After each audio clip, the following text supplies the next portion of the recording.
The flashing lights appeared behind her without warning, cutting through the quiet evening like a blade. Red and blue reflections flooded the rear-view mirror of her aging sedan. The road ahead had been peaceful, only moments earlier. Now something felt wrong, deeply wrong. Yet Judge Amara Ellison kept both hands on the steering wheel and forced herself to remain calm. She had spent her entire career facing difficult situations. She had learned long ago that panic never improved the outcome. Amara had just left her mother's small home in Maplewood. The familiar porch light disappeared behind her as she drove away. Every week followed the same comforting routine. Dinner with her mother, leftover food packed carefully into containers. A game show playing softly in the background. A kiss on the forehead before leaving. Simple traditions mattered. They reminded Amara where she came from and who she truly was beneath the robe and title. She was the daughter of hard-working parents who never received opportunities handed freely to others. Her father spent decades delivering mail across the city. Rain, heat, and bitter winters never stopped him. Her mother managed an elementary school cafeteria and greeted children every morning with a smile despite exhausting hours. Neither parent finished college. Both sacrificed endlessly so their daughter could dream bigger. Those sacrifices carried Amara through a scholarship to Howard University. They carried her through law school and years of relentless work. They carried her into courtrooms where few people expected to see a black woman commanding respect. Eventually, they carried her onto the federal bench. She became one of the youngest black women ever appointed within her judicial circuit. Newspapers celebrated briefly. Headlines faded quickly. Expectations never did. Outside the courtroom, Amara looked ordinary. She preferred it that way. She drove an older vehicle with a dent she never repaired. She wore comfortable cardigans purchased during sales. Reading glasses hung from a beaded chain her mother had made years earlier. Nothing about her appearance suggested power. Nothing about her appearance announced authority.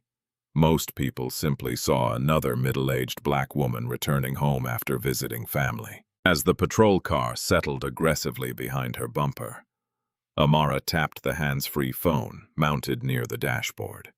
Her longtime colleague, Julian Reed, remained connected on the call.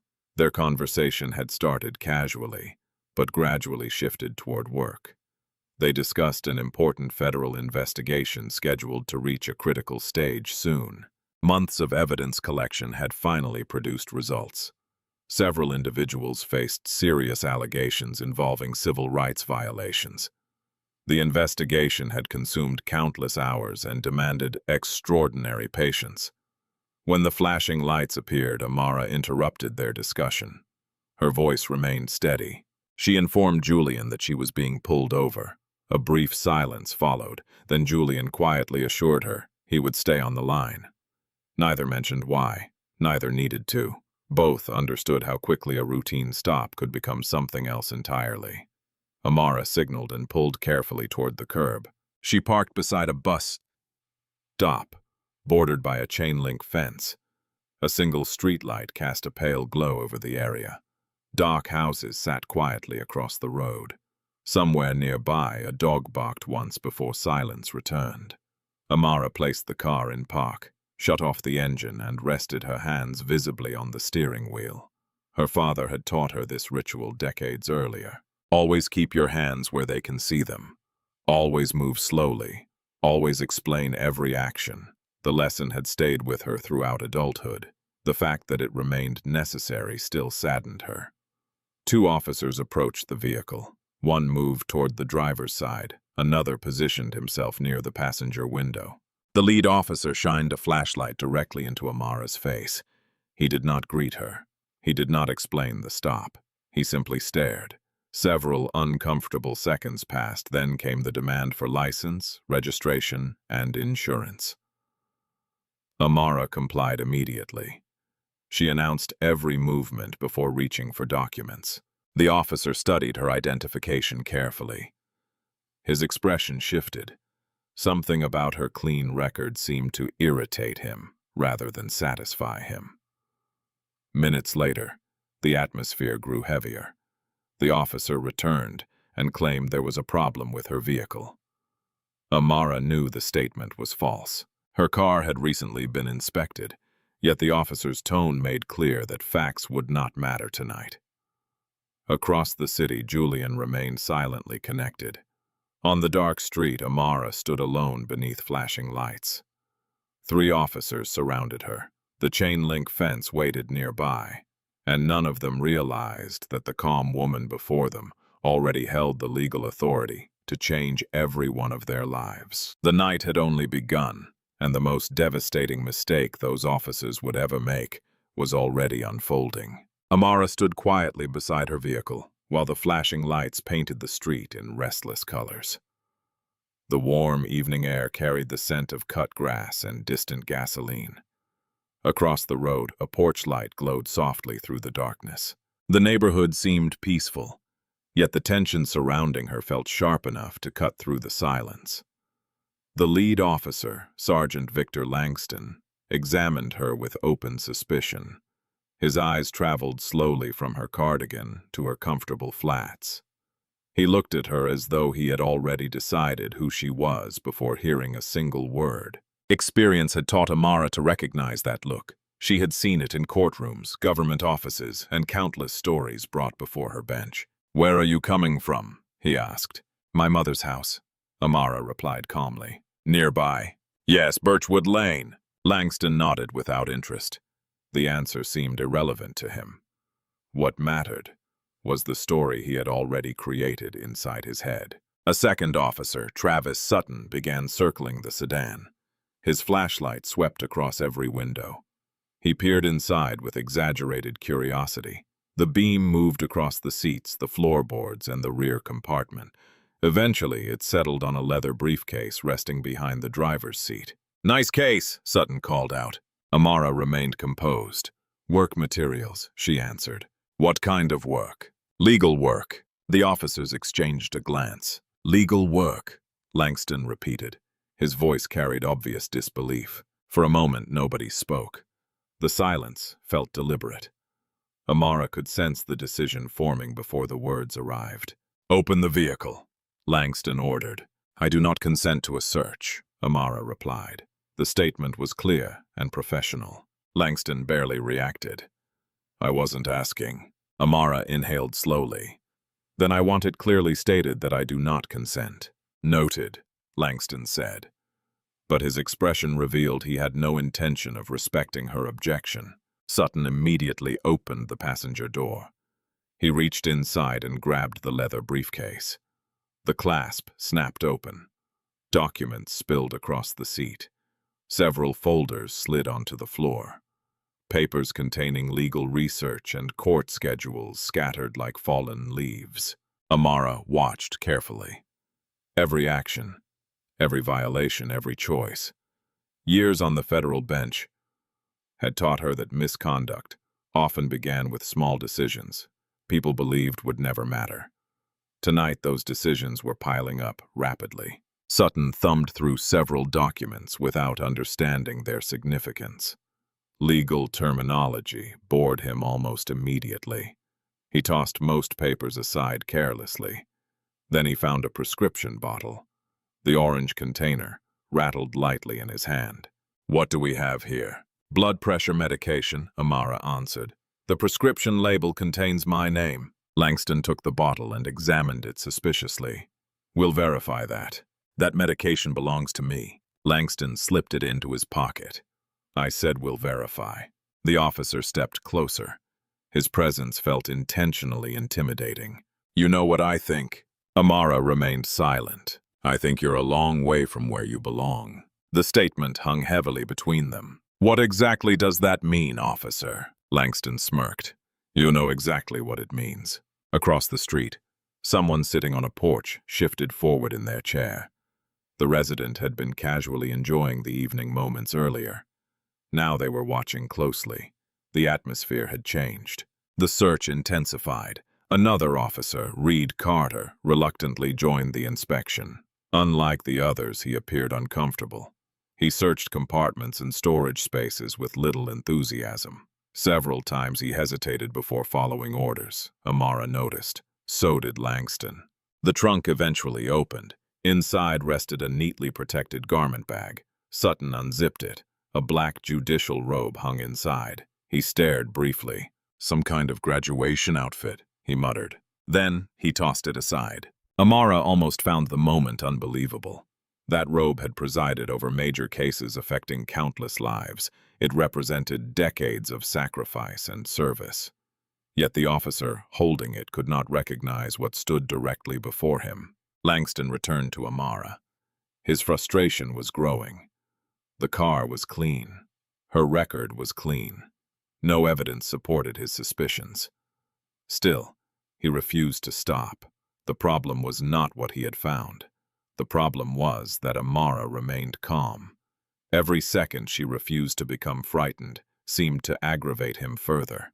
"Turn around," he ordered. "Why?" "Officer safety." Amara understood the phrase immediately. She had heard it used countless times, sometimes legitimately, sometimes not. Slowly she turned and placed her hands against the vehicle. Langston conducted a search that lasted far longer than necessary. Every movement felt designed to humiliate rather than protect. When it ended, Sutton shrugged. "She's clean. The car's clean. Maybe we're done." Langston's jaw tightened. "No, we're not." He reached toward his belt. Amara noticed the plastic restraint before he spoke another word. A zip tie, not handcuffs. A zip tie. For the first time that evening, genuine concern moved through her chest. The situation was crossing a line even she had not expected. And the next decision those officers made would change everything forever. The plastic zip tie clicked loudly in the quiet night air. The sound seemed small, yet something about it felt deeply wrong. Amara immediately understood that the situation had moved far beyond a routine traffic stop. Every legal boundary was being pushed aside. Every safeguard was being ignored. Langston grabbed her left wrist. "What are you doing?" His answer came without hesitation. "You're being detained." "Detained for what?" "Officer safety." Amara stared at him. "You searched my vehicle. You searched my person. My record is clean. You have found absolutely nothing." Langston's expression hardened. "I decide when this investigation is over." The zip tie tightened around her wrists. The plastic cut against her skin. Not enough to cause serious injury, just enough to create discomfort, just enough to remind her who held power in that moment, or who believed they did. Across the city, Julian Reed remained connected through the phone call. He sat frozen in his apartment, listening to every word. His legal training told him exactly how dangerous the situation had become. Every passing minute increased his concern. Back on Ridgemont Boulevard, Amara was escorted toward the chain-link fence beside the bus stop. 6 slow steps. 7, 8. The metal fence stood beneath the buzzing streetlight. Rust colored several sections. Old advertisements fluttered loosely nearby. The entire scene felt strangely unreal. Langston pushed her backward. The cold metal pressed against her shoulders. Then he threaded a second zip tie through the fence and around her restraints. The plastic snapped tight. Amara could no longer move more than a few inches in any direction. For a moment, complete silence settled over the street. Judge Amara Ellison, federal jurist, Howard graduate, former appellate clerk. A woman who had dedicated her life to protecting constitutional rights now stood restrained against a public fence like a criminal. Sutton crossed his arms and smirked. Carter looked visibly uncomfortable. "Sergeant, is that really necessary?" Langston barely glanced at him. "She's fine." The younger officer lowered his eyes. Amara noticed. She also noticed that he said nothing further. The silence disappointed her more than the restraint itself. Throughout her career, she had learned an important truth. Injustice often survived because good people convinced themselves somebody else would stop it. Nobody did. The evening continued, growing darker. A warm breeze moved through the neighborhood. Tree branches shifted gently overhead. Somewhere in the distance, Music drifted from an open window. Life continued normally for everyone else. Meanwhile, Amara remained attached to a fence. A city bus soon approached from around the corner. Its headlights illuminated the scene. The driver slowed. Passengers looked through the windows. Several faces turned toward the flashing patrol lights, toward the officers, toward the black woman restrained against the fence. For a brief moment, Amara wondered whether someone might step forward. The bus continued moving. Nobody exited, nobody intervened. The vehicle disappeared into the night. Only silence remained. Langston positioned himself directly in front of her, close enough that she could smell coffee on his breath. "You know what your problem is." Amara said nothing. "You people always make things difficult." The words landed heavily. "Cooperate, keep your head down, follow instructions. That's all anybody expects." He spoke casually, comfortably, as though he had delivered the same speech many times before. Amara listened carefully, not because she feared him, because every word mattered. Every sentence revealed something. Every choice exposed character. Finally, she met his eyes. "Are you finished?" Langston blinked. The response clearly frustrated him.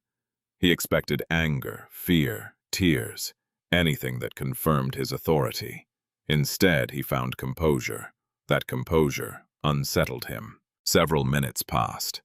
The officers reran her information again. The result remained unchanged. No criminal history, no warrants, no citations, nothing. Across the street, the neighbor on the porch quietly lifted a phone and began recording. The camera remained steady. Every minute of the encounter was now being preserved. At nearly the same moment, Julian made a decision. His hands shook slightly as he sent an urgent message. The text contained Amara's location and a brief explanation of the situation. The recipient was Deputy U.S. Marshal Lena Porter. Lena and her team had already been preparing for an important operation scheduled in the coming days. When the message arrived, everything changed. Vehicles started moving immediately. Federal personnel redirected their route. The distance between them and Amara began shrinking rapidly. Back at the fence, however, nobody knew help was coming. Langston continued believing he controlled the situation. Sutton laughed beside him. Carter remained silent, and Amara waited, not with hope, not with fear, with certainty. Because, unlike the men surrounding her, she already understood a simple truth. The law was slow, but eventually it arrived. And somewhere beyond the darkness, headlights were already racing toward the bus stop. The night remained unnaturally quiet. Amara stood against the chain-link fence while flashing lights painted shifting colors across the pavement. The plastic restraints dug into her wrists each time she adjusted her posture. Yet she refused to show discomfort. Years of courtroom discipline helped her maintain complete control. Langston hated that. Every minute she remained composed seemed to make him angrier. The officer paced near the patrol car, repeatedly checking information that never changed.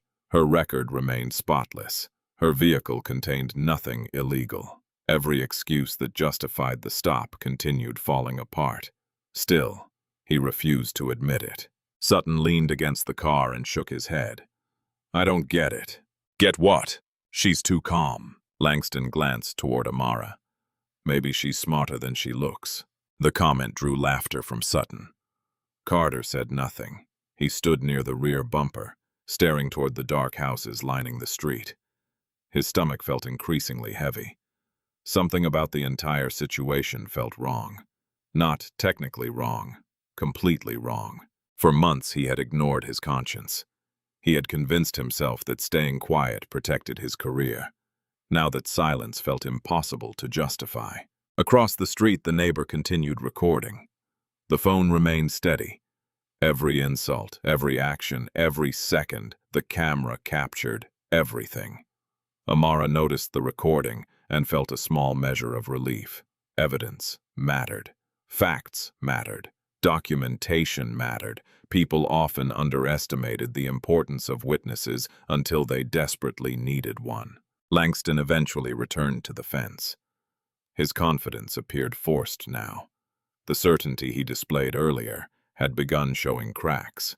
"You're still not saying much." Amara looked directly at him. "You haven't asked meaningful questions." The answer irritated him immediately. "There it is." There what is? That attitude. Amara almost smiled.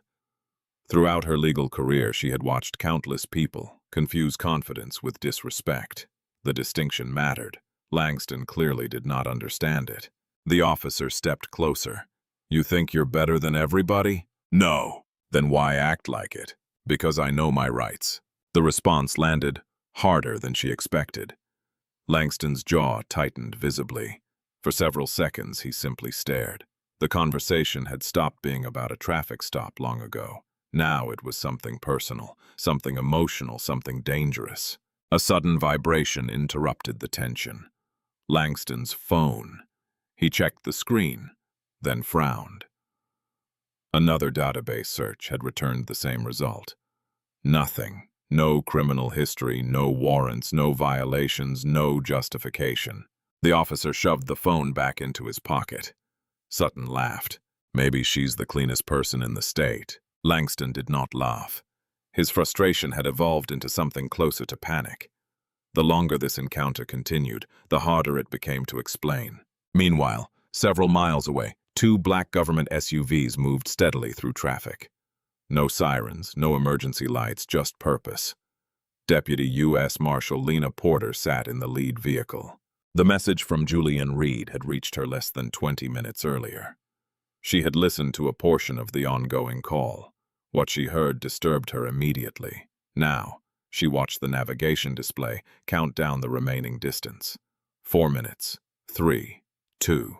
Back at the bus stop, the atmosphere continued deteriorating. Langston ordered Carter to inspect the vehicle again.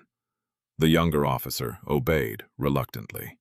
He opened compartments already searched, examined paperwork already examined, checked areas already checked. The exercise felt pointless because it was. Eventually he returned. Still nothing. Langston rubbed his forehead. The sergeant no longer looked confident. He looked trapped. A person who had pushed too far and suddenly realized there might be consequences. Amara observed everything. She said very little. Silence can be powerful, especially when someone else keeps exposing themselves. The breeze strengthened slightly. A torn advertisement fluttered against the fence. Streetlights buzzed overhead. The neighborhood remained unaware that an extraordinary collision of events was only moments away. Then, headlights appeared in the distance. Two pairs moving steadily, fast. Langston noticed first. His expression changed. "Who is that?" Sutton turned towards the approaching vehicles. Probably nothing. But it did not look like nothing. The SUVs moved with unusual precision. They traveled together, maintained exact spacing, never slowed unnecessarily, never drifted. Years of training revealed themselves through simple movement. Carter immediately recognized the pattern. His heart dropped. No, it couldn't be. The vehicles drew closer. Government plates became visible beneath the streetlights. Then, roof antennas. Then dark-tinted windows. Langston's confidence disappeared completely. Something cold settled inside his chest. The SUVs pulled directly behind the patrol car, perfectly aligned. Engines shut off.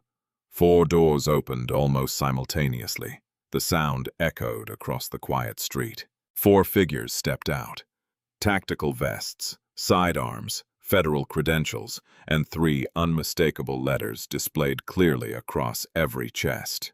U.S. Marshal. For the first time that night, Sergeant Victor Langston looked genuinely afraid. And Amara knew the balance of power had just shifted forever. The arrival of the federal vehicles transformed the atmosphere instantly. Moments earlier, Sergeant Victor Langston had controlled the scene. The flashing patrol lights belonged to him. The commands belonged to him. The narrative belonged to him. Now, everything was slipping away. The 4 federal officers moved with quiet confidence. No wasted motion, no unnecessary conversation. Years of training showed in every step. Deputy U.S. Marshal Lena Porter led the group. She scanned the area carefully. The overturned belongings, the scattered documents, the open vehicle, the woman restrained against a chain-link fence.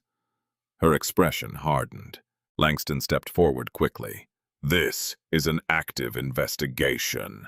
His voice sounded louder than necessary, almost defensive. Lena never slowed. "Sergeant Victor Langston." The question landed like a hammer. Langston froze. His name.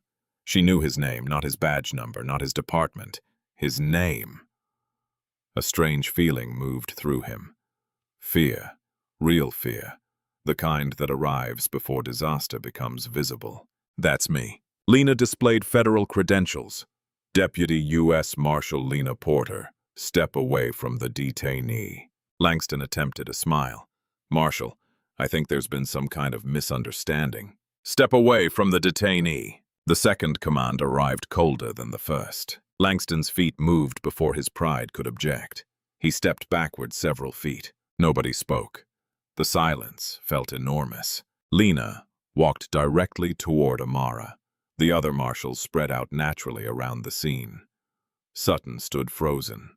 Carter looked almost relieved. Lena reached the fence. For the first time that evening, someone addressed Amara with respect. "Judge Ellison, are you injured?" The words echoed across the street. Judge Ellison. 3 simple syllables, yet the effect was devastating. Langston's face lost all color. Sutton blinked repeatedly. Carter lowered his eyes. Nobody moved. Nobody breathed. Judge. The woman they had insulted. The woman they had searched. The woman they had restrained. A federal judge. Lena removed a cutting tool from her vest. One quick motion severed the restraint attached to the fence. A second cut freed Amara's wrists. The broken plastic pieces fell onto the sidewalk. Tiny fragments, small evidence, massive consequences. Amara slowly rubbed her wrists. Red marks circled the skin, visible reminders of the previous 20 minutes. She adjusted her glasses, straightened her cardigan, collected herself. Her composure somehow made the scene even more uncomfortable. She did not shout. She did not threaten. She did not celebrate. That frightened the officers more than anger would have. Lena turned toward Langston. Then she opened a leather folder. Inside rested several federal documents, official seals, authorized signatures, months of investigative work. "Sergeant Victor Langston." His shoulders stiffened. "Officer Travis Sutton." Sutton stopped breathing for a moment. "Officer Reed Carter." Carter closed his eyes. Lena held the paperwork calmly. "I am here to execute federal arrest warrants." Nobody spoke. The sentence seemed impossible. Langston's mouth opened, closed, opened again. "Arrest warrants." His voice barely worked. Lena continued. "The charges include civil rights violations and deprivation of constitutional protections under color of law." The words struck harder than any physical blow. Langston stared at the documents. "This has to be a mistake." Lena's expression never changed. "No, it isn't." The street remained silent. Only the hum of streetlights interrupted the stillness. Then Langston asked the question he immediately regretted. "Who authorized these warrants?" Lena looked directly at him. The answer arrived softly, almost gently. "The warrants were authorized by United States District Judge Amara Ellison." Langston stopped breathing. For several seconds he genuinely forgot how. His eyes drifted toward Amara, toward the woman standing only a few feet away. The same woman he had mocked. The same woman he had treated like she had no rights. The same woman he had tied to a public fence. The realization hit him completely. Every decision, every insult, every order, every violation, he had committed them against the very person who signed the warrants. Not because she was a judge, because he never imagined she could be one. Lena slowly lowered the folder. Then she delivered the final blow. "The judge you restrained tonight, the judge whose vehicle you searched, the judge whose rights you violated, she is the same judge who approved the investigation that brought us here." The silence afterward felt almost physical, heavy, crushing, permanent. Amara looked at Langston steadily. "You had opportunities to stop." Her voice remained calm. You had many opportunities. Those words hurt more than any sentence she could have imposed from a bench, because everyone standing there knew she was right. And, as federal handcuffs emerged from the marshals' belts, the nightmare those officers created finally became their own. The first pair of federal handcuffs clicked shut around Victor Langston's wrists. The sound echoed across the quiet street. For years, Langston had used that same sound to establish control over others. Tonight, it marked the collapse of everything he had built. His shoulders sagged. The confidence that had fueled him throughout the evening vanished completely. One marshal began reading his rights. Langston barely listened. His eyes remained fixed on Amara. Not because he expected sympathy, because he was finally seeing her clearly. The woman standing before him was exactly the same person she had been all night. The only difference was that now he knew who she was. That realization terrified him. Sutton reacted differently. The larger officer immediately began talking. "This is a misunderstanding." Nobody responded. "We didn't know she was a judge." Still no response. It was a routine stop. Lena Porter finally looked at him. "The charges are not about who she is." Sutton fell silent. The marshal's words landed with brutal precision. "They're about what you did." The distinction destroyed his defense instantly, because everyone understood the truth. If Amara had not been a judge, the treatment would have remained exactly the same. That was the problem. That was always the problem. Reed Carter offered no excuses, no arguments, no resistance. When a marshal approached him, he voluntarily placed his hands behind his back. His face looked exhausted, almost relieved, like a man carrying a burden he could no longer pretend was invisible. The handcuffs closed. 3 officers, 3 arrests, 3 ruined careers. The same curb where Amara had stood restrained only minutes earlier now held the officers responsible. The irony required no explanation. It simply existed, heavy, undeniable. Across the street, the neighbor continued recording. The camera captured everything. The arrests, the federal vehicles, the stunned expressions, the shattered authority. What began as evidence for one incident was quickly becoming evidence for something much larger. Amara stood quietly beside Lena. Her wrists still burned.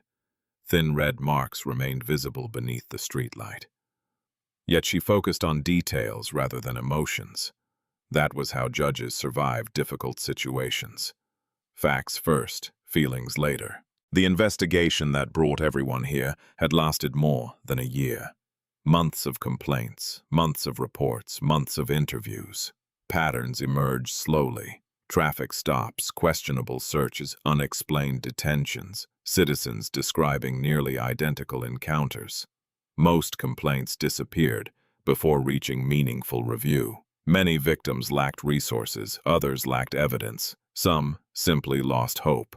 Tonight changed that because evidence now existed everywhere. Audio recordings, witness statements, federal documentation, video footage. Nothing would disappear. Nothing could be buried. A new set of headlights soon approached. Another vehicle arrived, a dark sedan. The driver exited quickly. Police Captain Gordon Hale, the officer's commanding supervisor. His expression revealed immediate anger. "What is going on here?" Lena answered calmly. "Federal arrests." Hale moved closer. "Those are my officers." Lena met his gaze. "Not tonight." The captain's jaw tightened. He demanded explanations. Lena handed him a thick investigative file. The report contained months of evidence, documented complaints, statistical analyses, witness testimony, internal records, patterns impossible to ignore. Hale opened the report. His eyes moved quickly across the pages, then stopped. The color drained from his face. Several sections referenced decisions made by supervisors, decisions carrying his signature. His name appeared repeatedly. Lena watched quietly. 7 formal complaints against these officers. No meaningful review, no corrective action, no investigation. Hale swallowed hard. The realization arrived slowly. The investigation extended beyond 3 officers, much further. Federal agents approached the patrol vehicle. One carefully removed the dash camera system. Evidence. Critical evidence.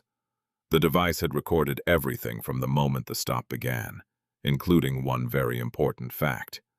Amara's taillights worked perfectly. The justification for the stop never existed. Langston's original claim had been false from the beginning. Nearby, another federal investigators collected photographs, the scattered papers, the damaged briefcase, the broken restraints. Every detail mattered. Every detail told a story. Meanwhile, several miles away, copies of recordings were already being secured. The phone call Julian maintained throughout the encounter preserved every conversation, every order, every insult, every balance. Nothing had been lost. Lena finally turned toward Amara. "A vehicle is ready whenever you are." Amara nodded. Before leaving, she looked once more at the fence, the place where her rights had been ignored, the place where arrogance had finally met accountability. Then she entered the federal vehicle. The door closed softly. Behind her, the officers were loaded into separate SUVs. Ahead of her, an entirely different battle was about to begin. Because the arrests were only the first chapter. The evidence collected tonight would soon reach court. And once it did, the truth would become impossible for anyone to escape. News of the arrests spread faster than anyone expected. By morning, local reporters had gathered outside the Richmond Police Department. Satellite trucks lined the street. Camera crews crowded the sidewalks. Journalists spoke urgently into microphones while producers coordinated live broadcasts from mobile vans. The story exploded because it contained everything people recognized. Power, abuse, evidence, consequences. Most importantly, it contained proof. The neighbor's recording appeared online before noon. Millions watched the footage. A black woman standing calmly against a fence. 3 officers surrounding her. The arrival of federal marshals. The sudden shift in authority. The revelation of her identity. The images spread across social media platforms at extraordinary speed. People shared them with friends. Families discussed them over breakfast tables. Co-workers debated them during lunch breaks. Community leaders referenced them during public meetings. The footage became impossible to ignore. Meanwhile, Amara remained far from the cameras. She spent the morning reviewing documents with federal attorneys. Her wrist still showed faint marks from the restraints. Yet she refused every interview request, every television appearance, every newspaper profile. The public wanted a symbol. Amara wanted accountability. The difference mattered. Federal investigators worked through the evidence collected overnight. The dash camera footage proved devastating. Frame after frame confirmed the same fact. Amara's taillights functioned perfectly. No malfunction, no violation, no justification. The reason for the stop had been fabricated. That discovery alone transformed the case. But it was only the beginning. Investigators then reviewed the audio recording preserved through Julian Reed's phone connection. Every minute had been captured. The insults, the dismissive tone, the unlawful search, the detention, the comments revealing prejudice. The recording exposed not only actions but attitudes. Intent became impossible to hide. At the police department, Captain Gordon Hale faced a growing crisis. Questions arrived faster than answers. Reporters demanded explanations. City officials requested meetings. Federal representatives sought records. The pressure intensified by the hour. Several offices within the department began contacting attorneys. Others quietly reviewed old reports. Some worried about investigations, others worried about exposure, many worried about both. Patterns hidden for years suddenly appeared dangerous, because patterns become visible when someone finally examines them closely. Federal analysts began comparing traffic stop data. The numbers told a disturbing story. Certain neighborhoods experienced significantly higher stop rates. Certain groups of residents were searched more frequently. Certain officers appeared repeatedly in complaints. The statistics supported what community members had been saying for years. Now, there was evidence, hard evidence. Evidence that could not be dismissed as coincidence. Eventually, Captain Hale held a press conference. Television cameras broadcast every second. The captain stood behind a podium carrying the department's official seal. His prepared statement emphasized professionalism, procedure, commitment to public service. Unfortunately, those words sounded hollow because everyone had already seen the video. Everyone had already heard the recordings. The public no longer wanted promises. The public wanted answers. Several reporters asked direct questions. Why were previous complaints dismissed? Why were warning signs ignored? Why did supervisors fail to intervene? The captain offered vague responses. None satisfied anyone. Each answer seemed to create additional questions. Back at her office, Amara reviewed developments quietly. Her chambers overlooked the city skyline. Rain clouds gathered beyond distant buildings. The weather matched the mood surrounding the case. Heavy, unsettled, reflective. A law clerk entered carrying new reports. Additional witnesses had come forward. Former complainants, community members, drivers previously stopped by the same offices. Their stories shared striking similarities, different dates, different circumstance, the same patterns, the same conduct, the same fear. Amara listened carefully. Every account reinforced something she already understood.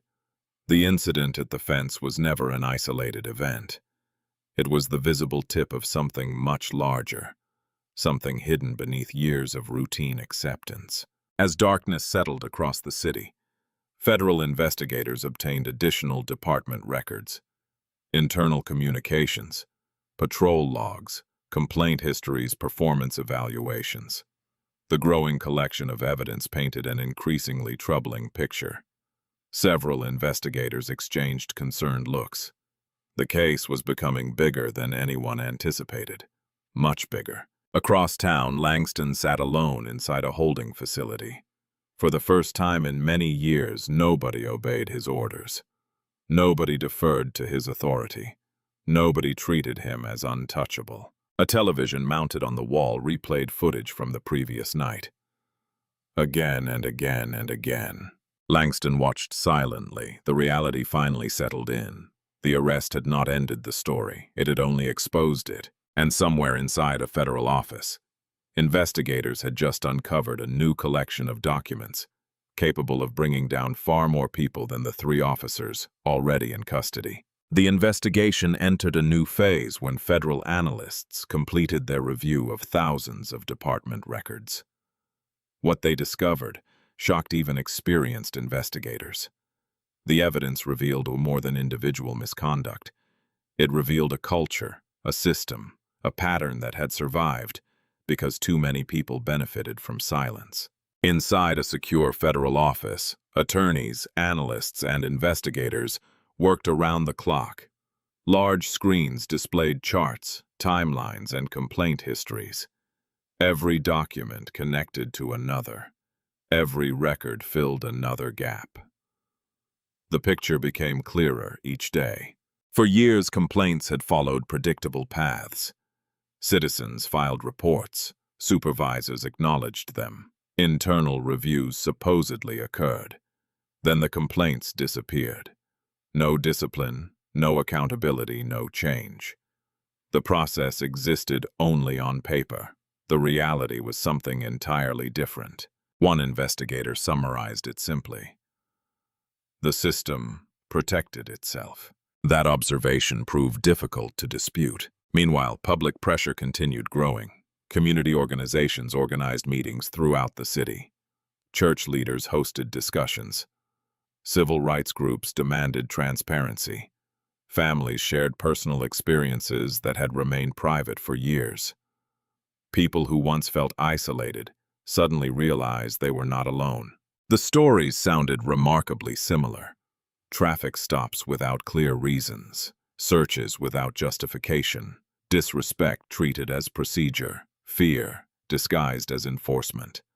The community had been speaking for years. Now people were finally listening. Television networks dedicated special reports to the case. Legal analysts discussed constitutional protections. Former judges explained civil rights law.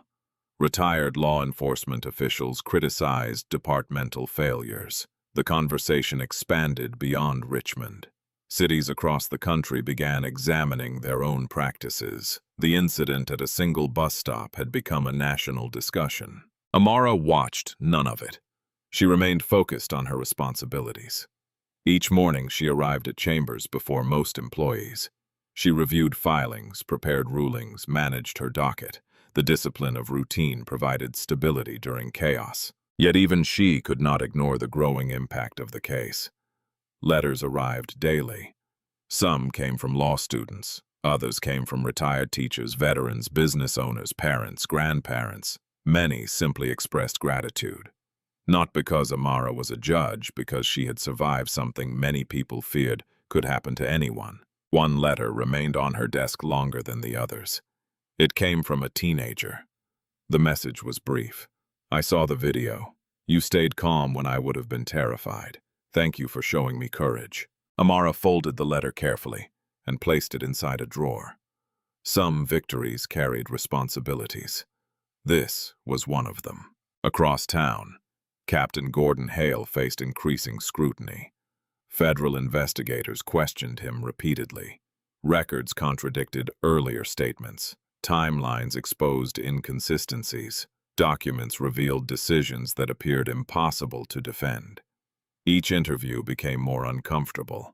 Each explanation became less convincing. The pressure mounted steadily. Inside the detention facility, Victor Langston struggled with a different reality.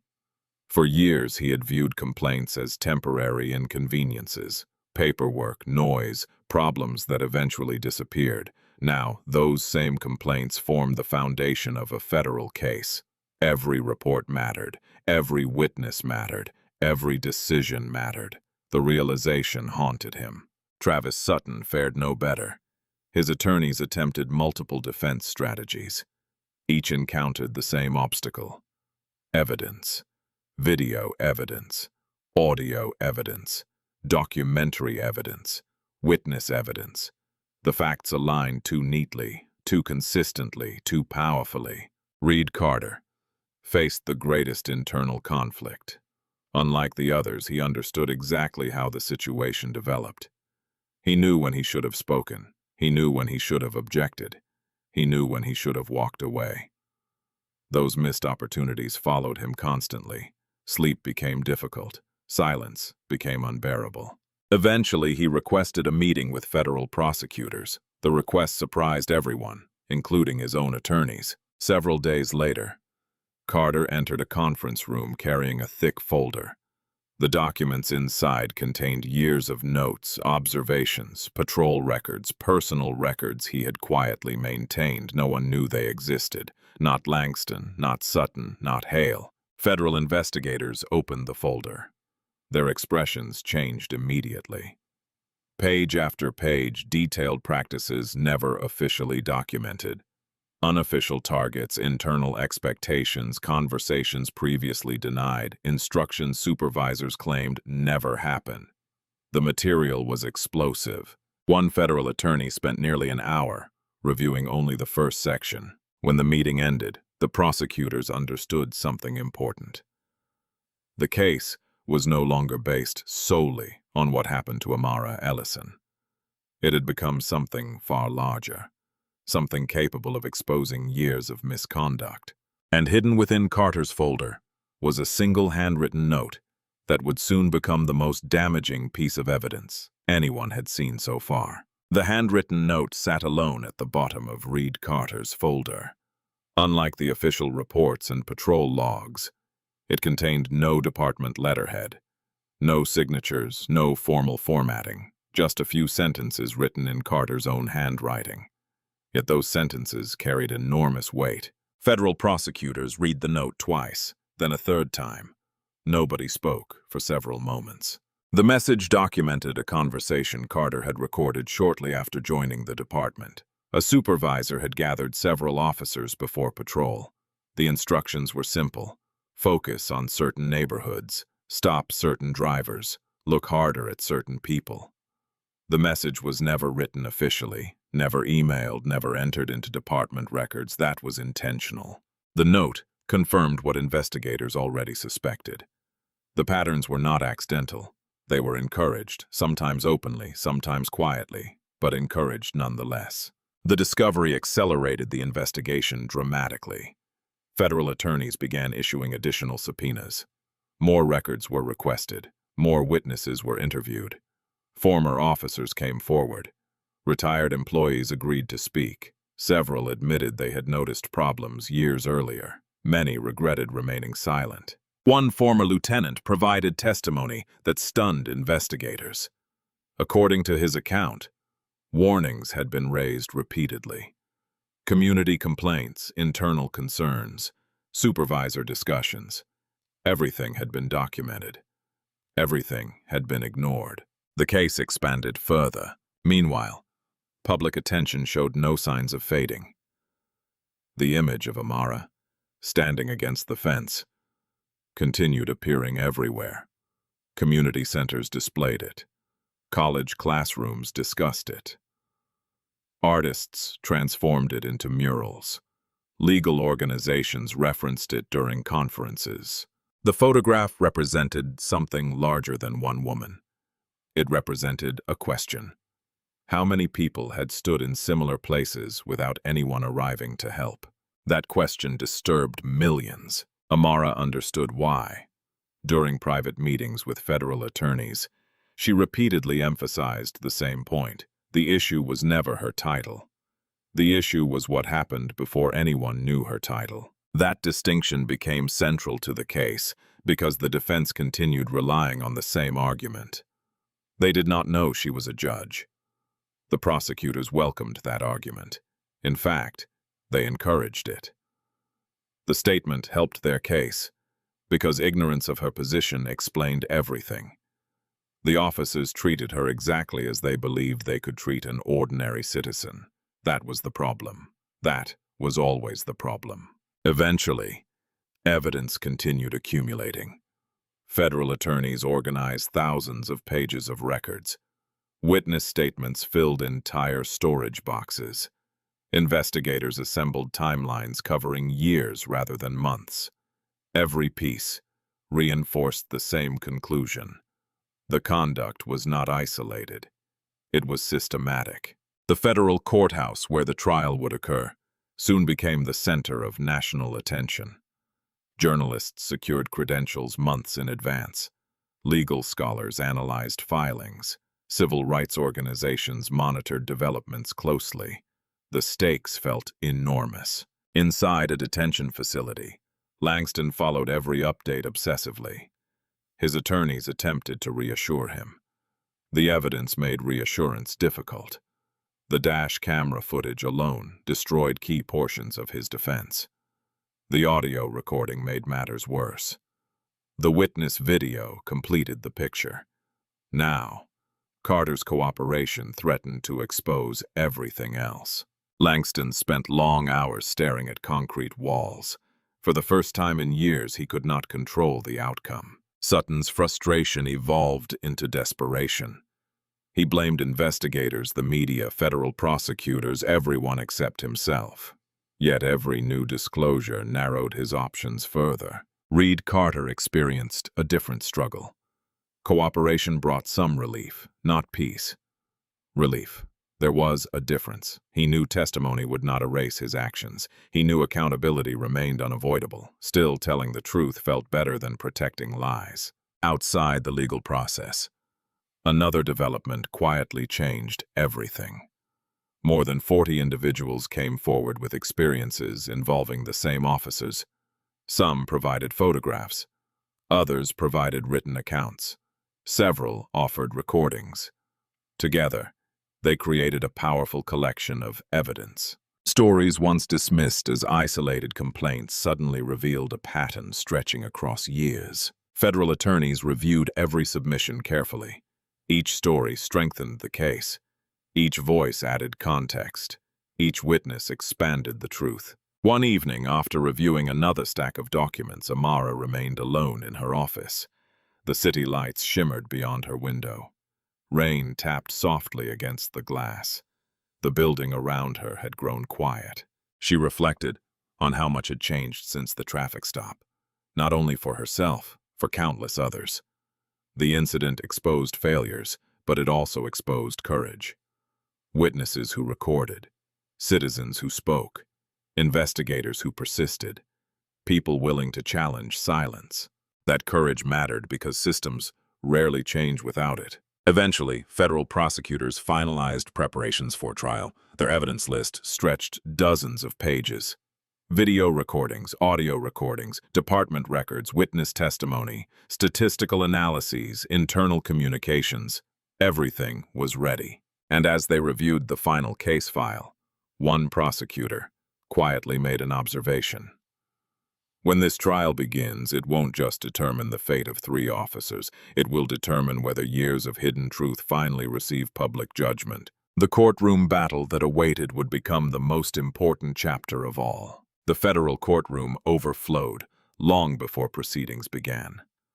Reporters filled every available seat. Legal observers lined the walls. Community leaders sat beside ordinary citizens. Some came seeking justice.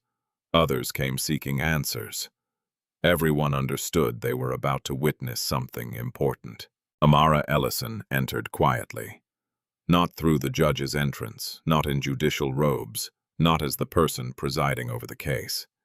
She entered as a witness, a citizen, a victim, a woman who had experienced firsthand the conduct, now under examination. She took her seat in the gallery.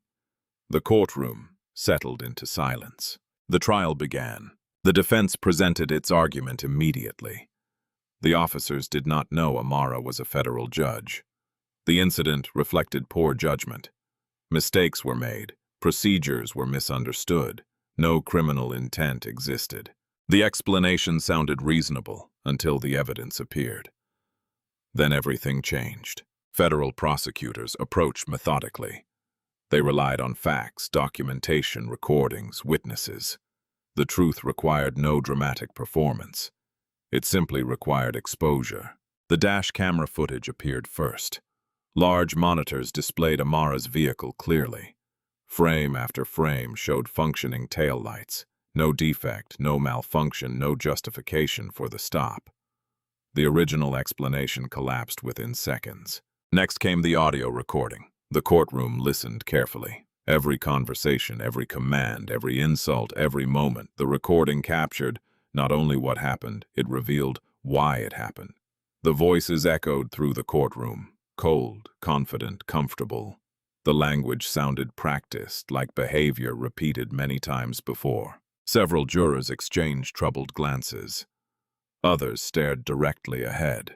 The evidence continued. The neighbor's video played next. 9 uninterrupted minutes.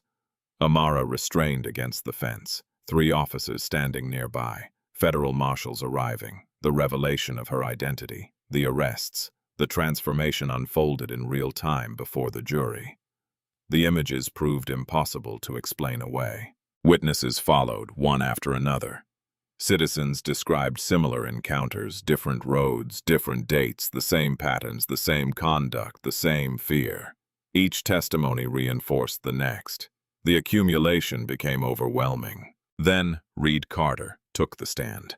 The courtroom grew silent. His testimony lasted hours. He described unofficial expectations, pressure from supervisors, targeted enforcement practices, conversations never documented officially, warnings ignored repeatedly, mistakes tolerated because they benefited certain people. The handwritten note became evidence. So did the records he preserved. The truth expanded far beyond one traffic stop, far beyond one night, far beyond one department. When Victor Langston testified, prosecutors asked only a handful of questions. Why did you stop the vehicle? The dash camera answered before he could. Why did you search the vehicle? The evidence answered again. Why did you restrain a fully cooperative citizen? Langston struggled. The courtroom waited. His explanation never arrived because none existed. The evidence had already spoken. Closing arguments lasted less than expected. The facts were too strong, the patterns too obvious, the recordings too clear. The jury began deliberations. Hours passed. The courthouse remained tense. Families waited, reporters waited, attorneys waited, the nation waited. Finally, the jury returned. The foreperson stood. The verdicts were read. Guilty, guilty, guilty. Every count, every defendant. The courtroom remained silent for several seconds. The words carried enormous weight, not because powerful people were punished, because accountability finally arrived. Sentencing followed weeks later. Federal prison terms, permanent removal from law enforcement, additional proceedings against supervisory personnel, departmental reforms, independent oversight, policy changes, mandatory reviews. The consequences reached far beyond 3 individuals. Eventually, Amara returned to her courtroom. The same robe, the same reading glasses, the same leather briefcase, the same commitment to the law. No celebration awaited her. No grand ceremony. She preferred it that way. The world wanted a symbol. Amara wanted to work. She understood something many people forgot. Justice is not a single moment. It is a continuous responsibility. Outside the city, the bus stop remained. So did the fence. People began leaving notes there, letters, photographs, stories, personal memories. The location transformed into something unexpected. A reminder, a warning, a promise. A small bronze plaque eventually appeared nearby. Its message was simple. The law protects everyone, or it protects no one. Amara never visited. She did not need to. The place was never truly about her. It belonged to every person whose voice had been ignored, every person who felt powerless, every person who needed someone to believe them. Eventually, people still discussed the case, not because a judge was restrained, because the truth emerged, because witnesses spoke, because evidence survived, because accountability prevailed, and because one woman refused to surrender her dignity when others tried to take it away. The lesson remained powerful. Justice is not guaranteed. Rights are not self-executing. Silence protects misconduct.